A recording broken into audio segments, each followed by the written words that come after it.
I thought I was just going to a women's meeting, but what I was learning was how to get into humanity. And in the beginning, I thought I was just taking care of business. I was really learning how to practice the principles of AA in all my affairs.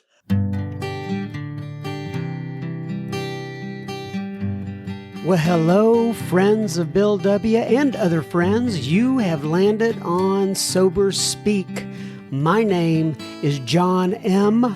I am an alcoholic, and we are glad you are all here, especially newcomers. Newcomers, that is, both to recovery as a whole and newcomers to this podcast. Sober Speak is a podcast about recovery centered around the 12 steps of Alcoholics Anonymous. My job here on Sober Speak is simple. My job is to provide a platform to the amazing stories of recovery all around us. Consider Sober Speak, if you will, your meeting between meetings. Please remember, we do not speak for AA or any 12-step community. We represent only ourselves. We are here to share our experience, strength, and hope with those who wish to come along for the ride.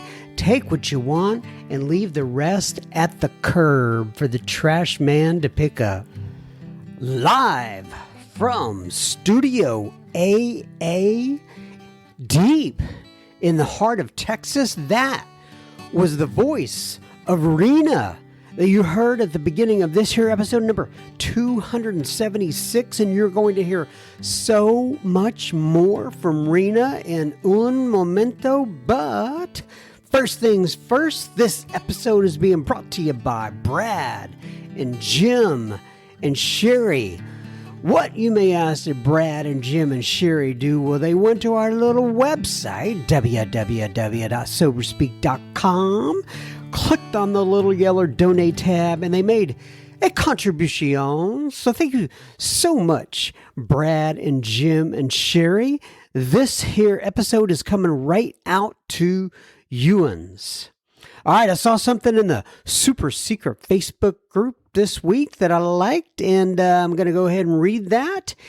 And this was posted by Steve. Steve is one of our several, what I call daily reflections guys. Steve is one of these guys. He goes in there just about every day, I think. He posts something in there. It's a quote from the big book, and then he follows it up with some commentary. So this is what Steve posted. It said, this is a quote from page 58 of the big book of Alcoholics Anonymous.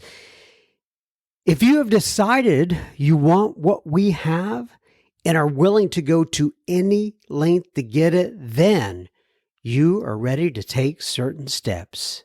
Page 58. And then Steve follows it up with the commentary. It says, two big ifs. A decision and the willingness to do the work. Neither were easy for me, he said. The first required in my mind and spirit a leap of faith, a clear and certain choice to trust in a process I didn't understand, in a higher power I understood even less. Sure, the reality of the unmanageability of my life seems like it should have made for an easy choice, but it still was not so easy to trade the known for the unknown. Good way to put that, Steve. And he said, and the second choice, a willingness to do the work of change, is a choice I make every day. I suspect that may be true for as long as I live, that each morning I will be presented with a choice to grow or to shrink back into the disease. And he always ends it with this: help one, save two, happy Thursday. Very well put. And I'm going to read that from the big book one more time, what Steve put in here to start out the quote. It says, page 58, if you have decided, if you want what we have and are willing to go to any length to get it, then you are ready to take certain steps. Thank you, Steve, for putting that in there. Now, on to our featured guest of the week. Not Weiss. I don't even know what a Weiss is. We are presenting here Miss Rena K. And this episode is entitled "You're Sober Now what? And I believe that Rena's actually working on penning a book by the same title, but nonetheless, it says, You're sober now what? Rena has been sober since, get this, 1975. Yes, 1975. That is 47 years sober, and she is an incredible AA treasure. She resides in Punta Gorda, Florida. I hope I pronounced that correctly. We talk about a lot of things here. We talk about Captain Kangaroo. I believe that is the first time Captain Kangaroo has ever come up on Sober Speak. We talk about what happens after getting sober by the title of the episode. I'm sure you could figure that out. Rena talks about AA history, the traditions and utilizing them in one's daily life, the concept of unity, and she talks about repetition in AA and how one learns through that repetition. And we discuss so much more with Rena. All right, everybody, buckle up. Enjoy this one. Without further ado, I present to you Rena K. And guess what? We will have plenty of listener feedback at the end of this here episode. Enjoy, Rena. Okay, everybody. So today we are sitting here. I've really been looking forward to this particular interview. We're sitting here with Rena. So Rena, first of all, I'm going to go ahead and let you introduce yourself and then give your sobriety date and then tell people where you live in this great land of ours, if you will, please. Okay. Thank you. I am an alcoholic. That's the most important thing. My name is Rena. I guess that's secondary. My sobriety date is October 16th, 1975. And I live in a little tiny town called Punta Gorda, Florida, which nobody's heard of, and we like it that way. It's on the Gulf. And the AA here is outstanding. I have a most wonderful home group called the Eye Opener. And I would not have moved here if the AA had been anything but outstanding. Okay, so a couple things. First, right off the bat, 75, that is quite a long time, 1975. Do the math for me. How many years has that been? 47. Wow, Rena. 47 years. All right, so we'll talk about that in a second. And then your home group is called the Eye Opener. Does that mean it's a morning meeting? 8 a.m. Right every morning. Does it start early, like 7 o'clock? 8 o'clock. 8 o'clock. That's still enough of an eye opener there. So I was referred to you, but I believe, I'm sorry. I'm thinking off the top of my head, it was Karen, right? Do you sponsor Karen? Uh-huh. Yeah. So Karen just had nothing but wonderful things to say about you. As you know, she's there. I think she's in the Tampa area. Is that right? Yes, she is. Yeah. So Karen referred me over to you. And like I said, I've been looking really forward to this. In fact, we were talking a little bit before we started. You said you are similar to how Bob B shares. What do you discuss that with me? What do you mean by that? I don't just tell my story. I've listened to it enough times that I could do it in my sleep. But the most important thing about Alcoholics Anonymous to me is the transitions we make, the transformations. And from the person that came into AA to the person I am today, and the person that I was the second day I was in AA, and growing all the time ever since. That's what I talk about. Not just the nuts and bolts, first I did this, then I did that. That's not really important. Our stories are so similar in terms of the outsides, it's the insides that are where's my alcoholism is. I understand. And I want to go ahead and say this on the beginning as well. First of all, we were talking about how you'd never done a podcast before. You've told your story umpteen million times. However, you thought that it was kind of interesting that for this, you didn't have to get all dressed up or gussied up. It's funny on Zoom, you put on a nice top and you do your hair, the makeup, and you can still be in your shorts and flip-flops. I live in Florida, right? And but for this, I didn't have to do anything. This is pretty cool. Well, I'm glad.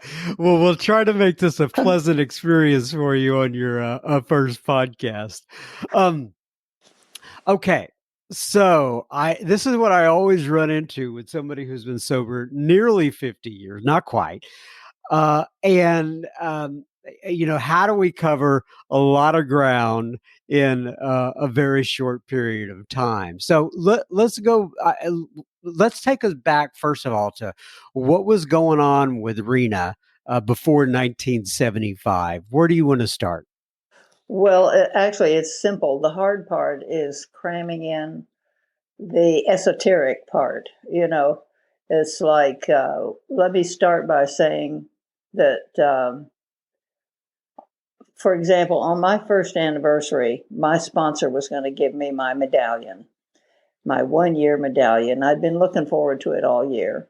And we stood at that podium, and she was speaking about me, and I'm standing there all puffed up, with ego and false humility. And here's what she said: Rena, you've spent 1 whole year learning how to not drink alcohol. You can spend the rest of your life learning how to be sober. And she was right. And that's my story. The backstory is that I really believe that my alcoholism is inside of me. It took alcohol to ignite it. I know that there are people probably that go their whole lives without ever picking up a drink, and they can't be called alcoholic, but they have the ism. And I have that ism, and I had it ever since I was a little kid.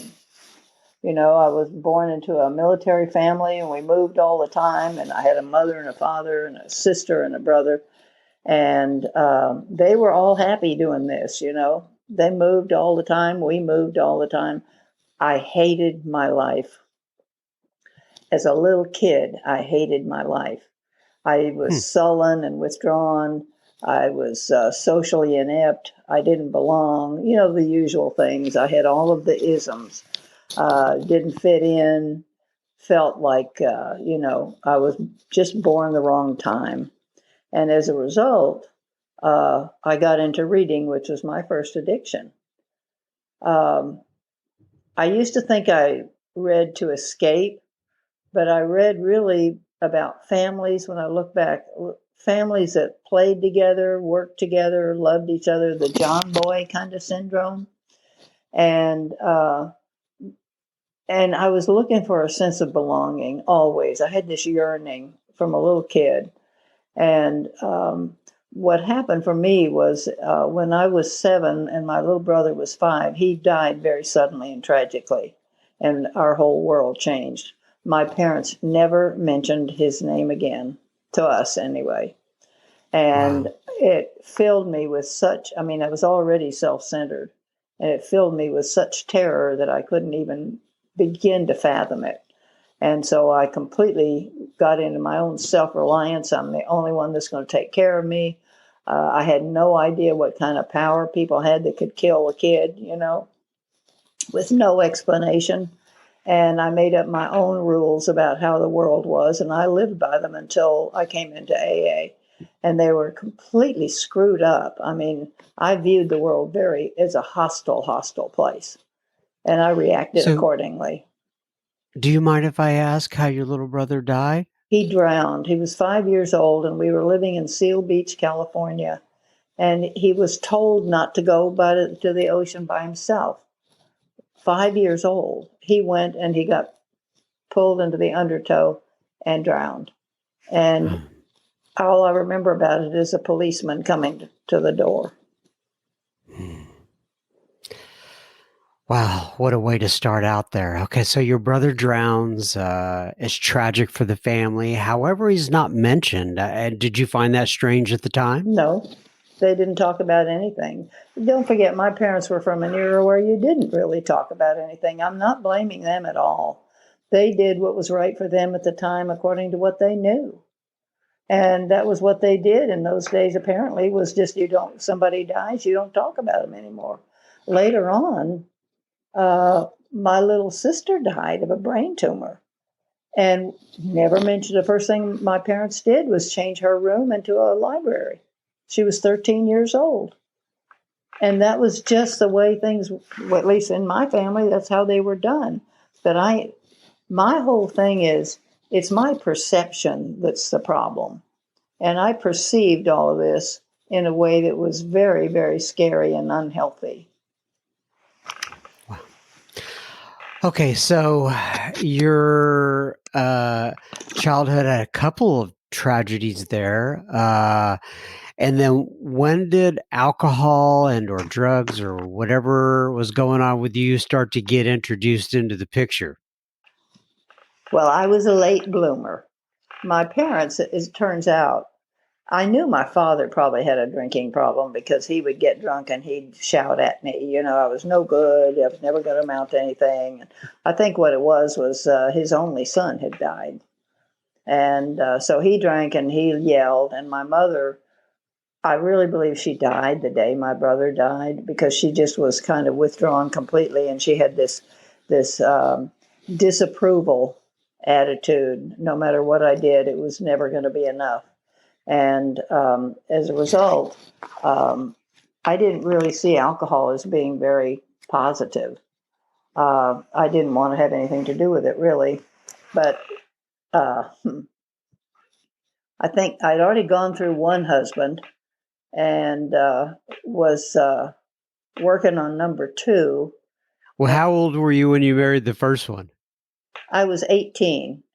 And I think here's another big turning point for me that I've hesitated about talking about it on a podcast, but I need to because it's a pivotal part of my story. I was supposed to grow up, go to college, get married, have 3.5 children, join the junior league, and learn to play bridge and become a grandmother. That was my life plan according to my parents. I did it all backwards. I went to high school. I got pregnant. And in those days, there was no way anybody was going to look upon this favorably. It was a great disgrace, and I was filled with shame and guilt. And my parents were too. And they sent me off to live with another family. And so what happened was the baby was born. She was supposed to be adopted. I didn't do it.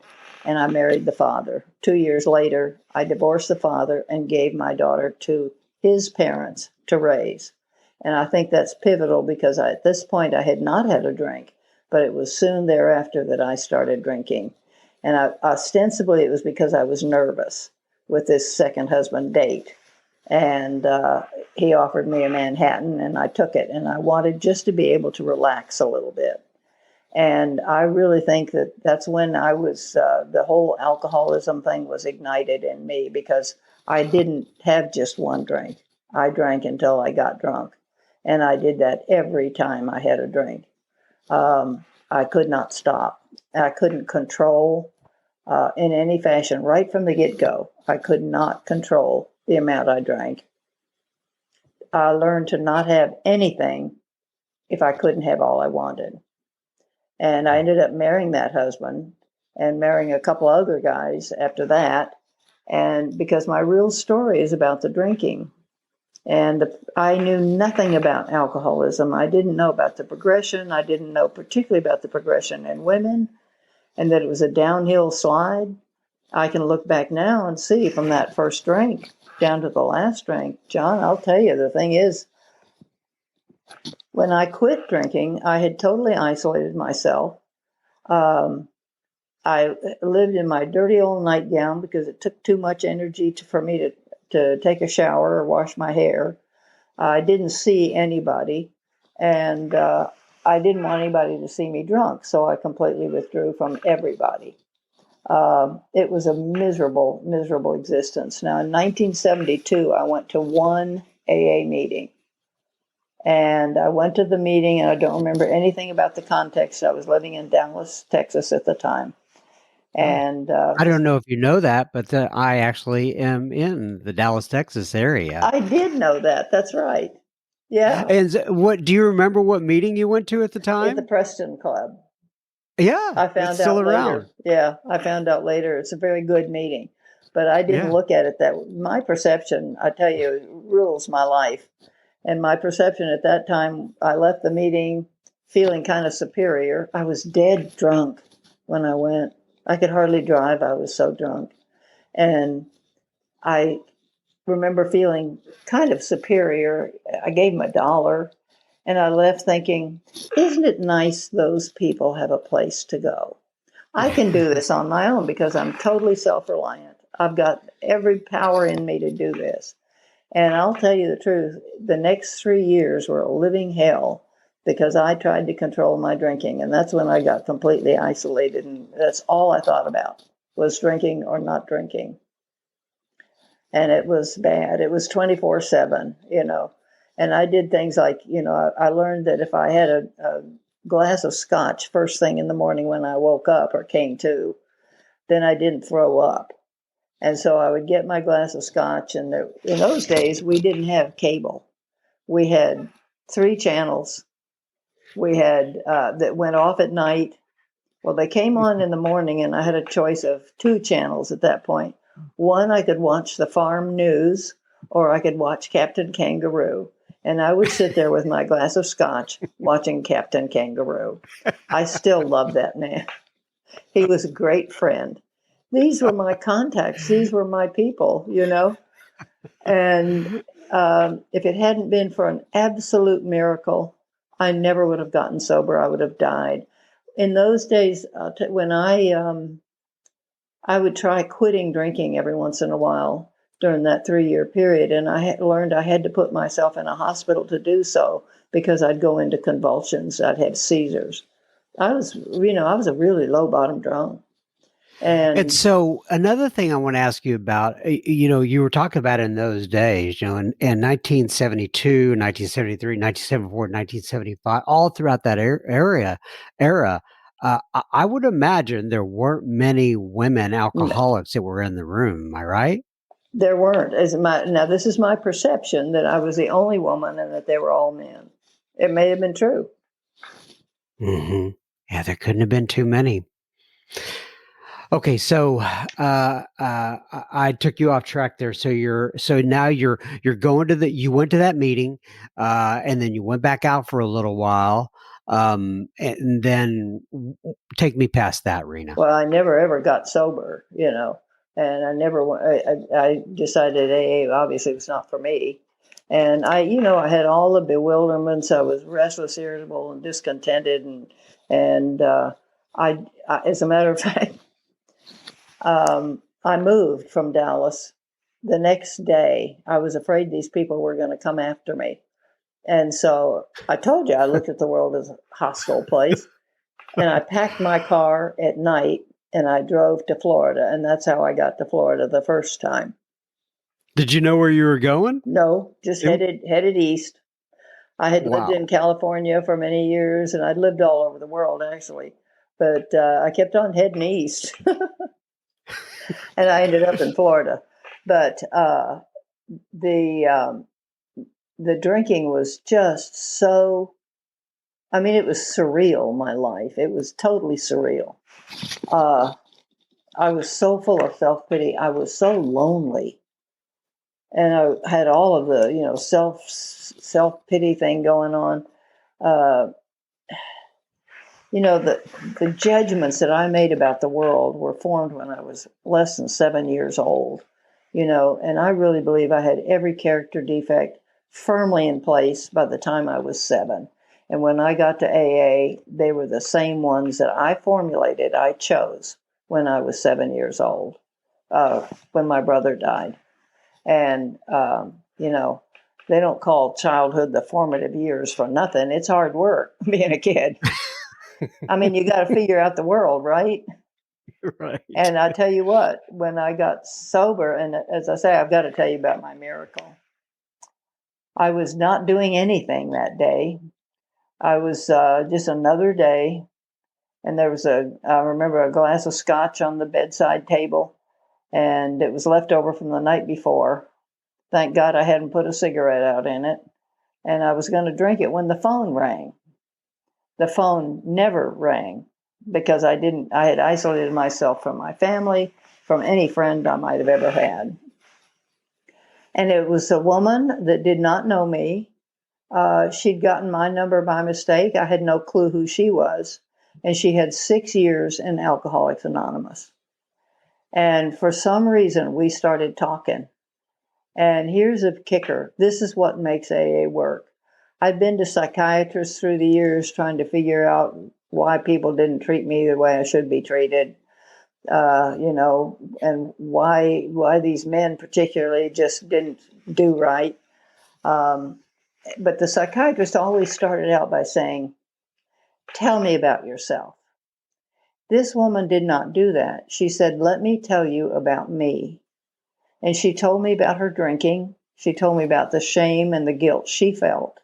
And she told me about her recovery in AA. And that night she said, "Rena, you've gone 12 hours without a drink of alcohol. You can go another 12 hours and you'll have one day." And that's how we do it in AA, one day at a time. She said, "I suggest you get on your knees and you ask God for help to stay away from a drink tonight." And out of my mouth, because I was honest, I said, "Oh, I can't do that. I don't believe in God." And there was this long pause. And she said, "Then you lose." And I didn't want to lose.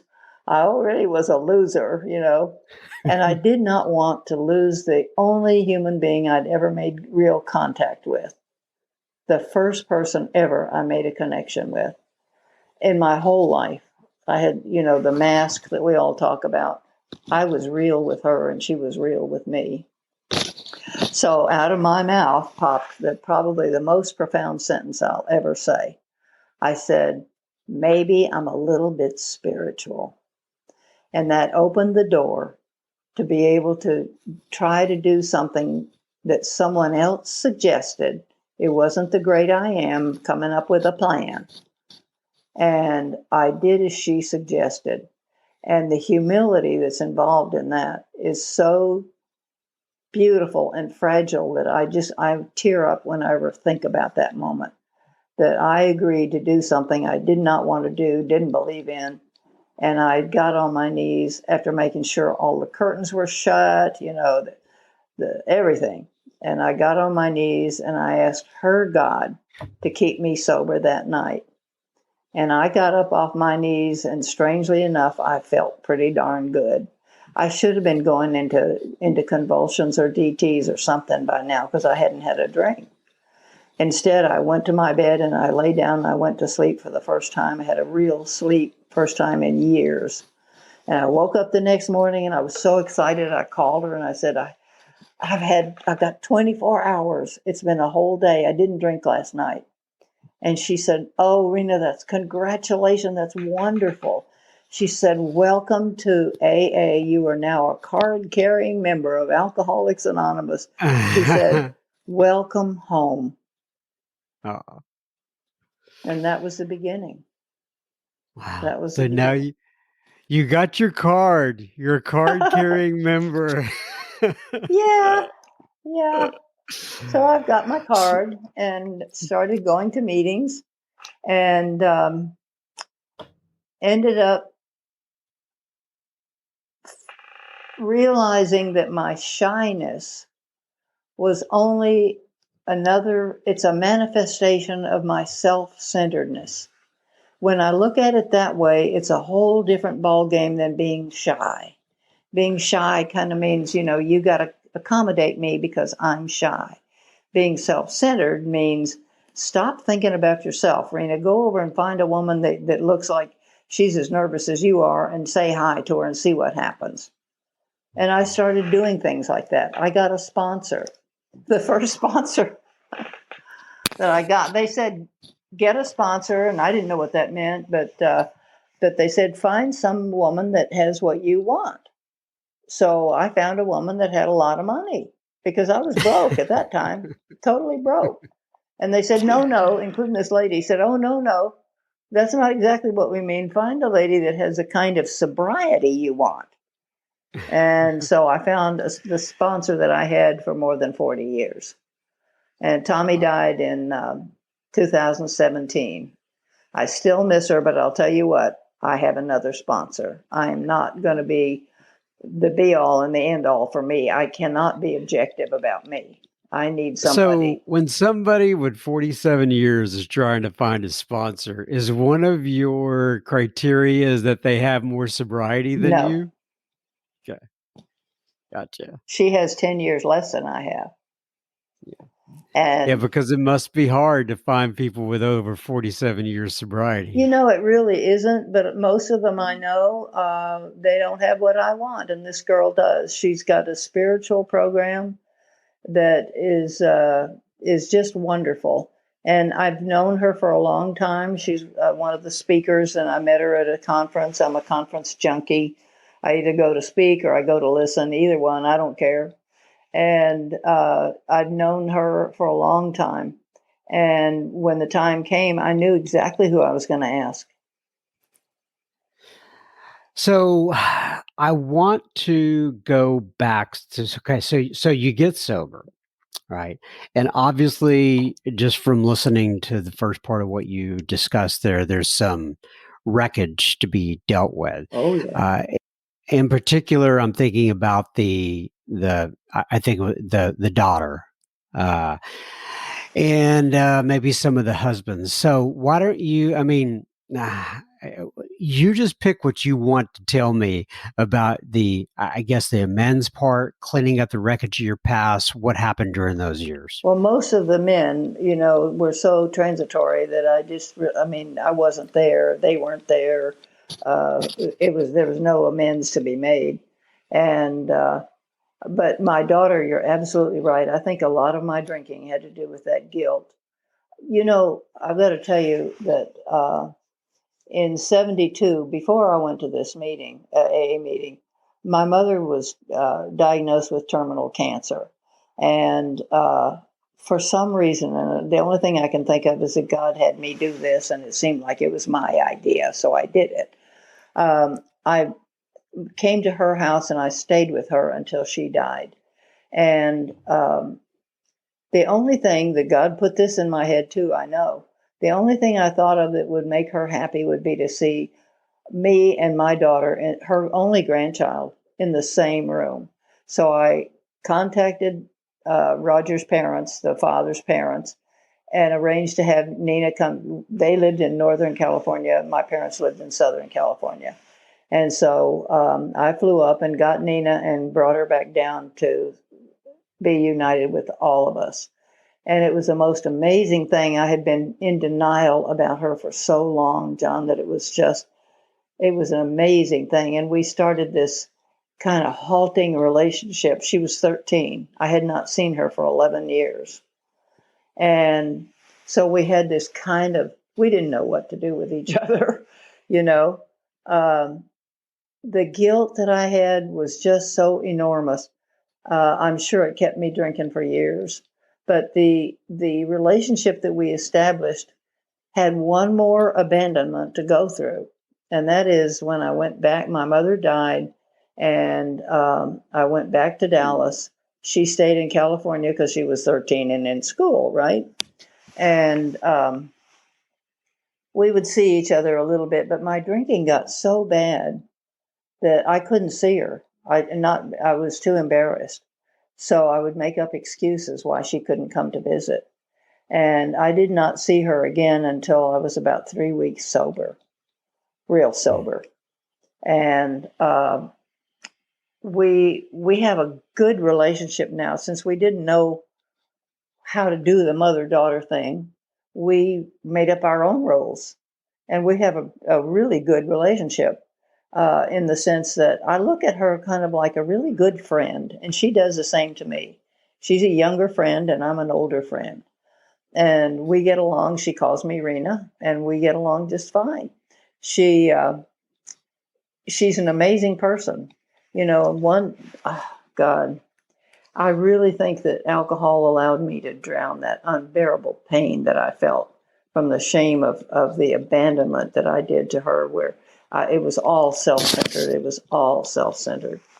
I just threw her away like a piece of trash, and I could not live with it. I think if I hadn't had alcohol, I probably would have killed myself. But I'm too egotistical to do that. I'd have to see who came to the funeral. So I've never entertained that. Not been part of my thing. So this relationship with my daughter over the years has really blossomed. It was shaky and uncertain in the beginning, but it's on firm footing now because we're honest with each other. So, as I say, the wreckage of the past, that was pretty much it. I had made amends to my mother by sitting with her day after day after day as she went through the process of her cancer. And she died in 1972. And it was not, I drank for the next year. And it was in the end of 1972 that I went to that first meeting. The handwriting was on the wall. I was going to drink. I had to stop or die. But I could do it, right? I was going to give it the old college try. But I started going to meetings and I became absolutely obsessed with AA. And the reason is that somebody gave me a book called the Big Book of Alcoholics Anonymous. I thought they meant when they were going to give me a big book, they were going to give me a Bible. But this has become my Bible. I hate to tell you that, but that's the truth. I think every answer to any problem is in that book. I do a lot of studying of the Big Book. I've started groups where we get together and we read it line by line, word by word, and we insert the history into what Bill's writing. There's so What do you many. mean by that? Well, for example, the people that he talks about, Roland Hazard, we talk about Roland Hazard and the fact that Roland Hazard had to do this in order for this to happen, that Roland had to go see Young, he had to go see Ebby had to come see Bill. We talk about the miracles. These people that got together having no program whatsoever other than the Oxford group. Believe me, I'm a historian. I love the history of how in the world a bunch of drunks got this going, and thank God for the traditions. We would never have stayed together. I got married again in the program when I was 5 years sober, and it all went to hell in a handbasket. We were both in the program. He was 9, I was 5. We loved each other, and we'd made 100% commitment to the marriage. Always before in those marriages I told you about, I had made a 99% commitment. Do you know what that is? That's when you're dancing with the love of your life, looking over his shoulder to see if somebody better is coming along. And that's what I had done my whole life with friends, with people, with husbands. But we'd made 100% commitment, and our sponsors, oh my God, we would never have made it without them. They put us on the traditions. We learned how to live the traditions in our daily lives. And that's where the emotional maturity comes from, the emotional sobriety.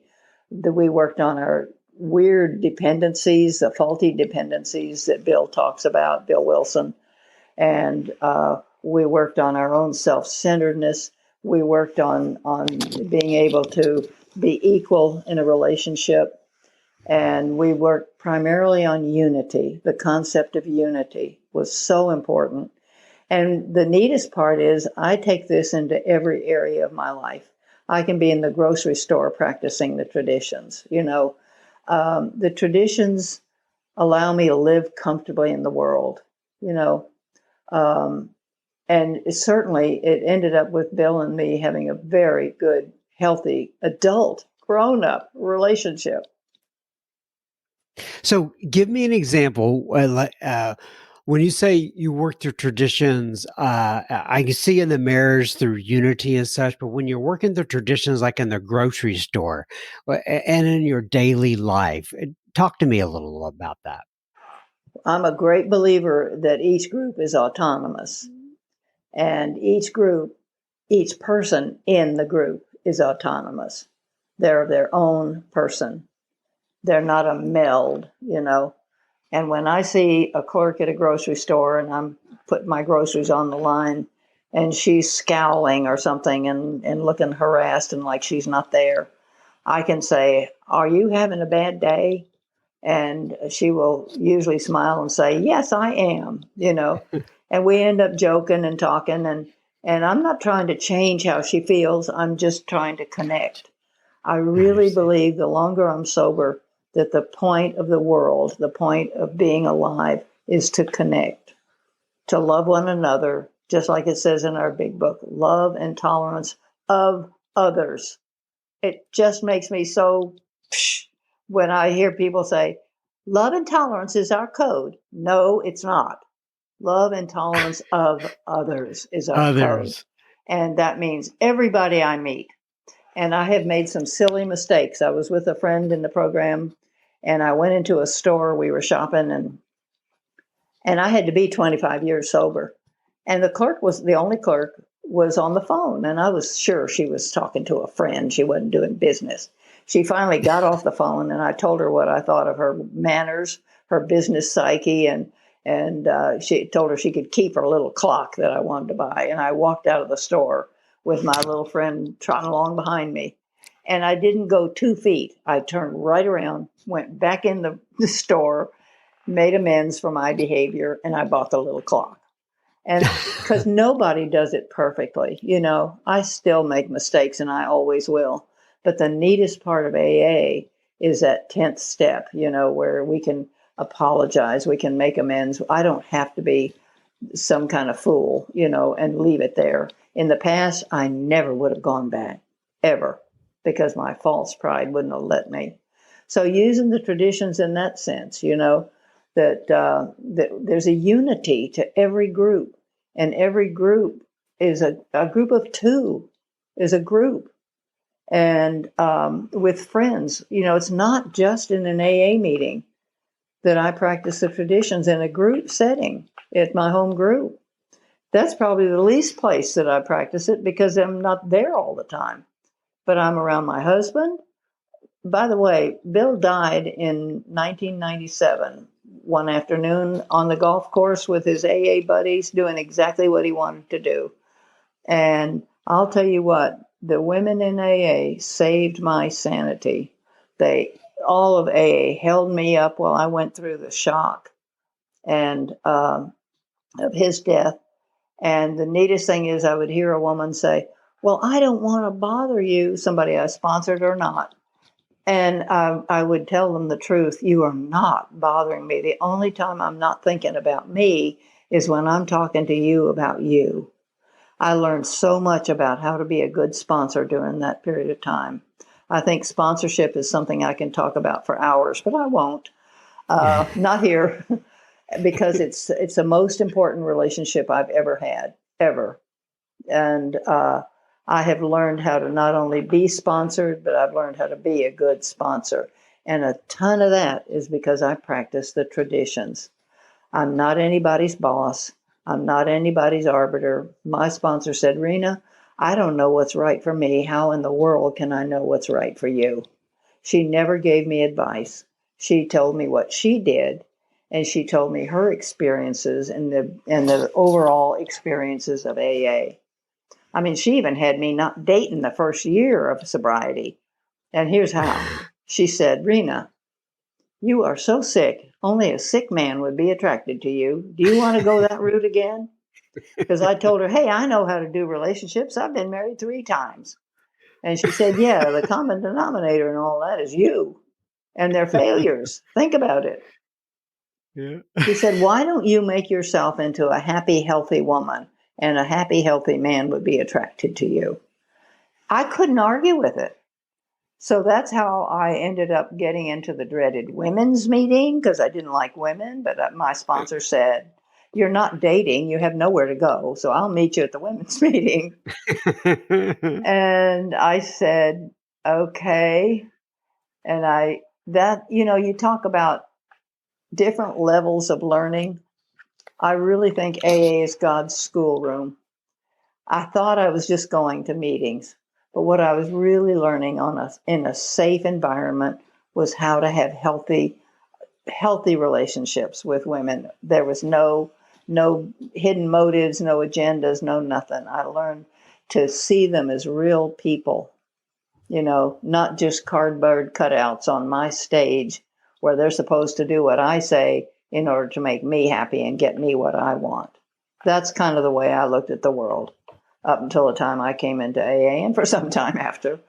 But the women's meeting, week after week after week, taught me that I really did care about their kids. And I did care about the fact they got fired. And I did care that they wanted to go have ice cream after the meeting, which was a stopper right there because adults don't eat ice cream, do they? Oh, yeah, they eat ice cream. And slowly I came into the human race through that women's meeting. I really joined the human race. If you were to kind of come in for a landing here, think about this. You're sharing, a lot of people are hearing this out there. If you want to share a piece of your experience, strength, and hope that you think would be helpful, beneficial for them moving forward, what do you want to end it with? I really like to talk about the secondary level of learning because I think it's so important. We talk about going to meetings, reading the big book, working the steps, and all this stuff, and that's all. And you got to do that. But what's learning underneath is like with the women's meeting. I thought I was just going to a women's meeting, but what I was learning was how to get into humanity. you know. And in the beginning, I thought I was just taking care of business. I was really learning how to practice the principles of AA in all my affairs. I had an experience at the bank when I was a couple of months sober where the line was not moving fast enough for me. And I got impatient. Don't they know who I am? And all of a sudden, this voice came in my head and it said, practice these principles in all my affairs. And I thought, shoot, even in the bank? Yep, even in the bank. So that kind of learning, in the beginning, I just thought, you know, I was dealing with a whole lot of the ism when I was in that women's meeting, the faulty dependencies, the false ego, the needing to look good, because of low self-esteem and all that stuff. You know, I learned what's mine and what's not in that meeting. I ended up being reasonably healthy by the time Bill and I got together, but then we had our own set of problems. And so, and I thought that, for example, I thought I was just listening to how it works. This is good. I thought I was just listening to how it works in the traditions, which is read at every meeting. One day, a couple of years ago, I think I was 45, and I did a calculation, and it turns out I have heard, given the number of weeks in the year, blah blah blah, number of meetings I went to, I have heard how it works, and the traditions read 9,360 times. Imagine what else I've learned 9,360 times. I really believe that the repetition in AA, all you have to do is read the big book. It could be like 30 pages long because he repeats. I really think that it's the repetition that changes the way we think. I act my way into good thinking. I don't think my way into good acting. And always I had it backwards. And by taking the actions of going to meetings, by taking the actions of getting a sponsor, by taking the actions of working the steps, my thinking and my feelings change. I can't do it. That's where steps 6 and 7 come in. I cannot change myself. I cannot make that transformation. Only God can, or whatever, God as you understand him. I should have put that in all along, but God's just a word. It's a name for kind of an agreed upon concept, somebody that's not me. You know how I know the difference between God and me? He never thinks he's me. And this is true. So, and I thought, I really thought I was just saying my prayers. And I get on my knees and say my prayers, just like I did that very first night. But I was really learning how to become spiritually fit and to be of maximum service to God and those about me. And it turns out this is my way to happiness. I had chased happiness all my life on the outside, trying to fill something that was a void on the inside. Happiness is a byproduct. So, The whole program is based on taking the woman that I drank to get away from. I could not stand myself. Long before I abandoned my daughter, long before I started drinking, I hated myself and had to hide out, you know. And I don't have to hide out. Slowly, slowly, slowly. My sponsor said, we come in here like we're encased in ice. And slowly, as we work the steps and do the program and become real, the ice starts to melt and we become who it was we were all along. I always belonged. I was always a good person as a little bitty kid. You know, I always had value. And I finally came to the realization, and that's where my humility comes in, or the concept of humility. I'm equal to everyone. I'm neither above or below, and nobody else is either above or below me. I have totally lost my fear of people. The promises of the ninth step certainly have come true, but I'll tell you what, the promises that are all through that book have come true. You know, I'm a free person. You know, I can let the God within me work without me. That's big for me. You know, when I choose to live by the principles of AA, I am free from the bondage of self. The first time I read that, it hit me like a ton of bricks because I knew that was true. I knew I was in bondage to myself. I just didn't know how. I'm still learning how, you know? And all I ever wanted to do was to be able to live comfortably in my own skin. And along the way, I've learned how to be comfortable and live in harmonious, comfortable relationships with you, with God, and with me. And what more is there? I love it, Rena. You are correct. What more is there? And I can see why Karen thinks so highly of you as both an individual and a sponsor. I think you'd be a great sponsor. And so, man, I really have enjoyed our time together. This has been absolutely just refreshing for me. So I always end it with page 164 from the big book. And it says, abandon yourself to God as you understand God. Admit your faults to Him and to your fellows. Clear away the wreckage of your past. Give freely of what you find and join us. We shall be with you in the fellowship of the Spirit, and you will surely meet some of us, like me and Rena, as you trudge the road of happy destiny. May God bless you and keep you until then. Once again, Rena, I so appreciate your time today. God bless you. Thank you so much. This has been fun. Good. Wasn't it? So like your first podcast turned out okay, huh? I guess. I don't know. I guess I'll find out. Oh, no. It turned out from a content perspective. I'm just wondering if you enjoyed it, but apparently you enjoyed it. I I'm sure glad you did. did. You All ask right. really good questions. God bless you. All right. You take care, and I'll look forward to talking to you again soon. Thanks so much. Bye. One more time, thank you, Rena, for spending time with me. It was an absolute pleasure, and I'm sure the listeners are going to appreciate your experience, strength, and hope very, very much. Now, remember, folks, we do not want you sharing your disease, or do we want you sharing your gossip? But we would absolutely love for you to share this episode. If you could, take time to pause, hit that little share button on your device and share it with a friend or family member. That episode may be just what they need today. Now I want to do a little bit of listener feedback. Michael DMs on La Instagram. You know, where did I come up with this French accent thing? I don't even know where that came, just in my little pea brain. Anyway, Michael DMs on the Instagram, and he says, John, God bless you for the work you do and sharing your message. I just finished listening to Marina's episode, which is episode number 273. And he says, wow. Just wow. I don't remember ever crying and listening to another alcoholic story, but Marina's drove me to a blubbering mess.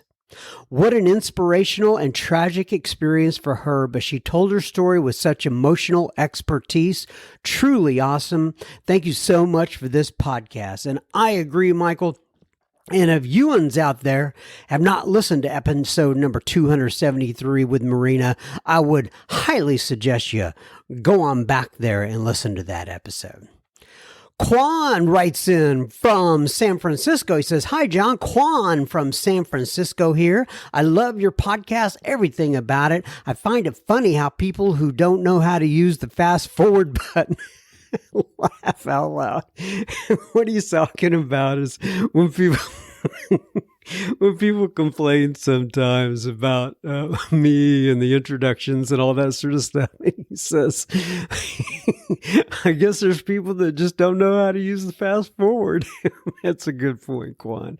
And he says, Sobercast is a speaker podcast, by the way. When he's saying that, if you don't want it, you can go to Sobercast. Right? I got it. I listen to Sobercast sometime, and I like that. If you haven't listened to Sobercast, you may like it. It's just basically all speaker tapes. It's not an interview style. Usually it's more like, just somebody getting up from behind a podium and sharing. And anyway, Quan says, I listen to those also, but I like listening to you because of the interactions with your bilingual attempts. Thank you, Quan. I appreciate it. And what Quan's referring to there is that sometimes I give a haphazard attempt at speaking in other languages, and I appreciate you, Quan. Thanks for writing in. Danette DMs on La Instagram as well. And she says, I listened to episode number 272, Extravagant Promises today. Thank you for setting an example of vulnerability and sharing with us. Smiley face. Well, you're welcome, Danette. I appreciate you listening in, and I appreciate your kind words. My friend, now I don't always read these, but I have a few texts here that I'm going to read. I have friends who listen to the podcast, and they just find it easier to text me as opposed to sending in an email or going into social media and presenting it that way. And my dear friend Curry wrote in. At first, there was a quote from the Big Book that he put here. And the quote is, and I love this quote, it says, showing others who suffer how we were given help is the very thing which makes life so worthwhile to us now. Cling to the thought that in God's hands, the dark past is the greatest possession you have.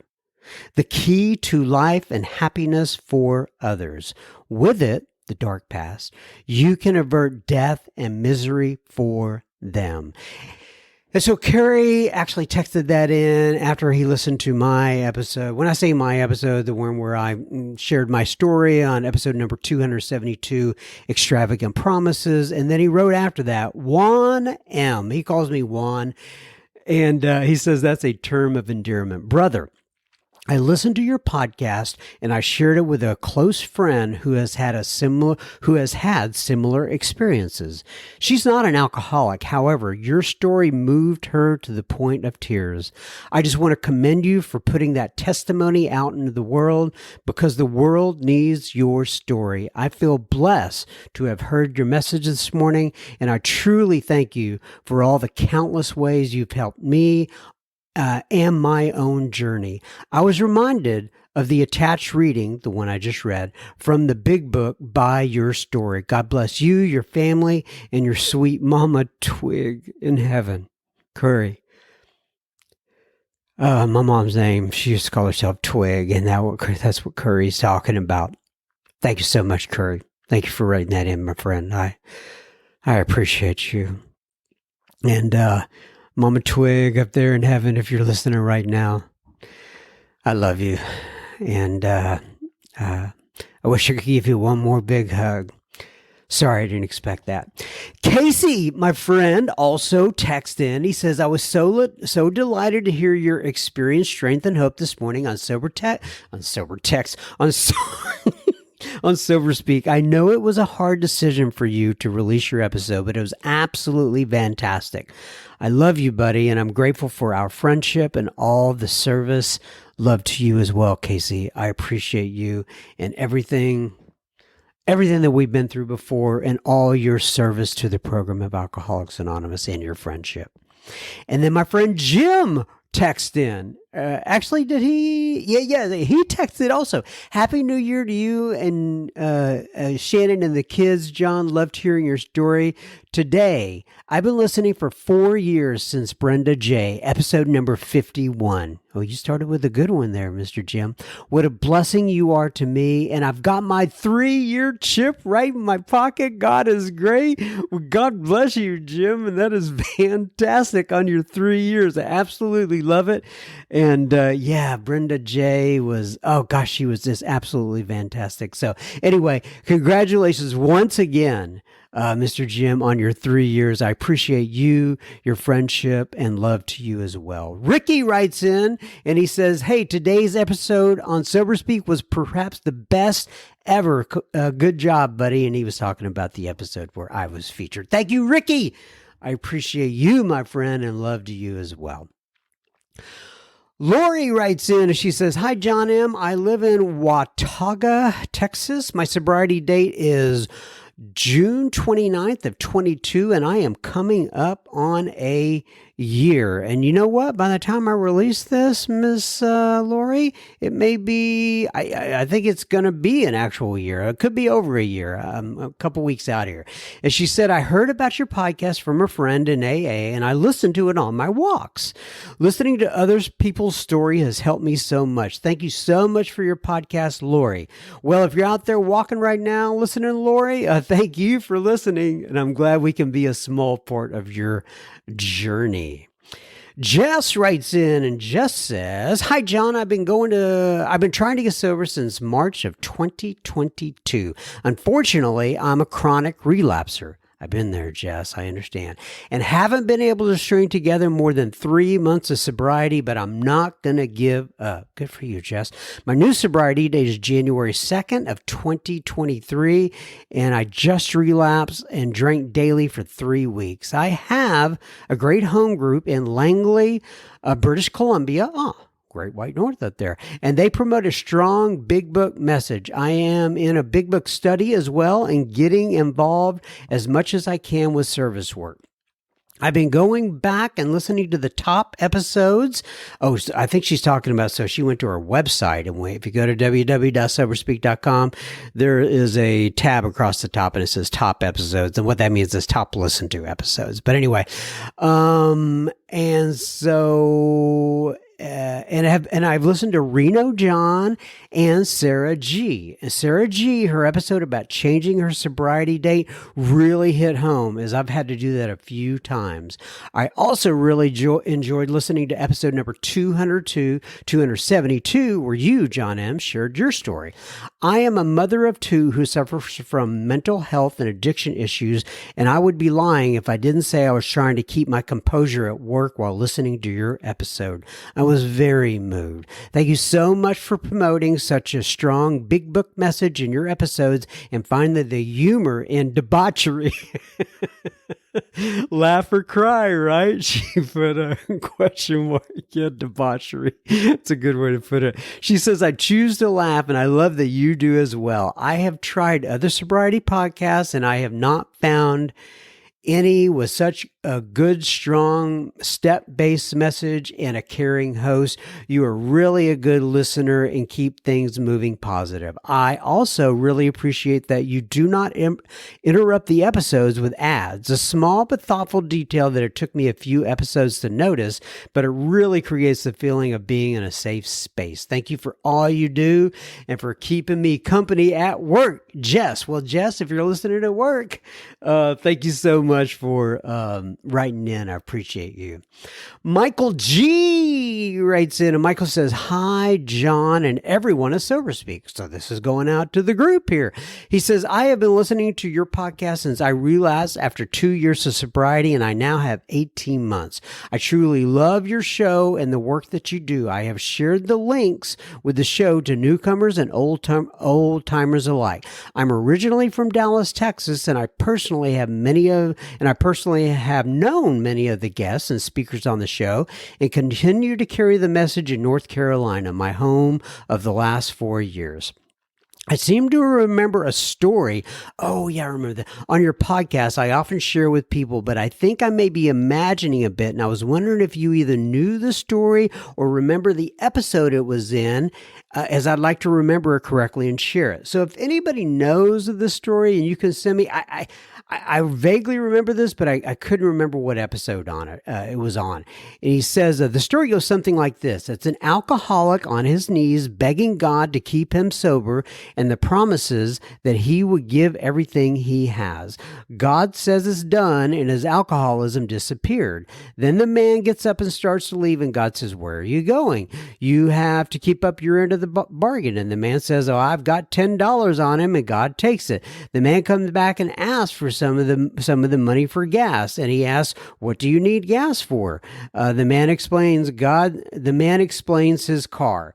And then God says, "You didn't tell me you had a car. You got to give that to me too," etc. Until the man has nothing. Then God says, "I'll let you drive my car, work my job, and take care of my family," something like that at the end. Any memory of this story? So if somebody knows of that story, what episode it was mentioned on, could you please email me and we can let Michael know. He says, "It's no big deal. If not, I shall rewrite it on my own. I just wanted to thank you for all the great work you do and wish you continued blessings as you travel down your path. Sincerely, Michael G. in Winston-Salem, North Carolina." Well, hopefully we can get you the information that you're looking for there, Michael. Tony writes in and he says, "Oh, I remember this one." He says, "Hi, John." And it was the subject line was "My dad. End of an era, my friend. My dad passed away on the 9th of January. What a journey for the last 7 months. And I managed it sober. Physically sober and almost always emotionally sober. That is unbelievable. So I am back in Glasgow alone to fix, close off, and empty and finalize my dad's affairs in his life. AA and a wonderful 12-step program has saved my skin. This experience has strengthened my sobriety and my spirituality. I have experienced this with no mind-altering substances. Your episodes have given me so much support, so much hope and love. Take care, my friend, and keep on keeping on. 3 big hearts. Regards, Tony. Well, God bless you, Tony. I'm sorry for your loss. I know I know you've sent in several emails about it. I'm just glad that we've been able to kind of document some of this as a audio diary, or not diary, but an autobiography, if you will, for you and your dad. And God bless you. And like Tony said there, I think the important part of that message is he's done it all sober, one step at a time, and with the program by his side. And God bless you, Tony. All right, everybody, that is a wrap. And when I say a wrap, may God bless you and keep you until then.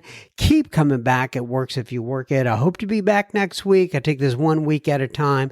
We shall see. Until then, love you guys. Be well.